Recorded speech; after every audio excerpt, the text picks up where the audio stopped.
ఈసారి మళ్ళీ మనం వడియాలు పెట్టేస్తాం, కానీ చాలా డిఫరెంట్ వడియాలు అనమాట. ఇవైతే రవ్వ వడియాలు.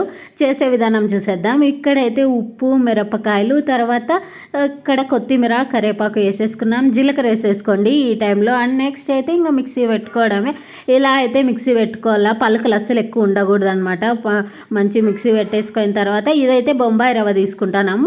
ఒక కప్పుకి 9 కప్స్ ఆఫ్ వాటర్ వేసుకోవాలన్నమాట. మేమైతే 1.5 కప్పు తీసుకున్నాం కాబట్టి 12 కప్స్ 13 కప్స్ అయితే మా అమ్మ వాటర్ అయితే వేసింది. వాటర్ వేసిన తర్వాత మంచిగా కలుపుకోవాలన్నమాట.